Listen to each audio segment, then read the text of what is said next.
Hey everyone, today I've got your Inferno movie review. Robert Langdon wakes up in an Italian hospital with no memory of what has transpired over the last few days.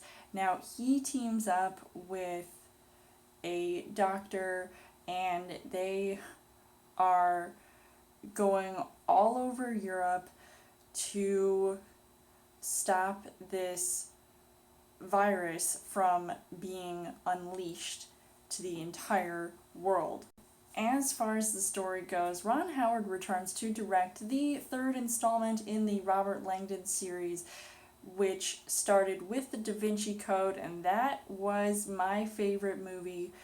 And I wasn't a huge fan of Angels and Demons, and now seeing this, I was really looking forward to seeing how this movie was going to turn out, because I had not read the book, so I don't know what was different. I just basically went in here blind, not knowing anything.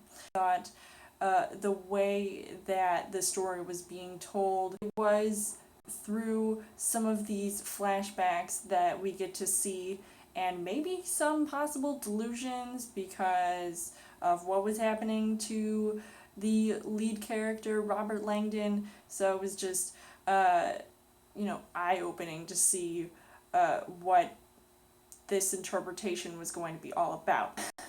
As far as the casting goes, you've got Tom Hanks, who is back as Robert Langdon, and I couldn't help but notice that I feel like he underperformed in this movie, and I couldn't tell if, he did as well this time around, but I feel like I did enjoy him much better in the previous films, and I do enjoy him as an actor, and he's been killing it this year in general.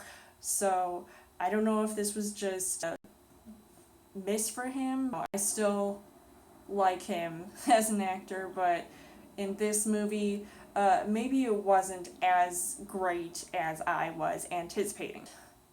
Felicity Jones, who plays Dr. Sienna Brooks, I thought her and Tom Hanks made a really good team in this movie up until the point something happens to her, and I'm not going to spoil anything for those who obviously haven't seen this movie or read the books, but I just can't wait to see Rogue One, a Star Wars story, when that comes out. She was just decent in this movie. Honorable mentions of actors to mention, like Ben Foster, who has a short couple of scenes in this movie, because he's the one that basically started it all, trying to unleash this virus on half of the planet, and he wants to kill everybody, basically, and for what?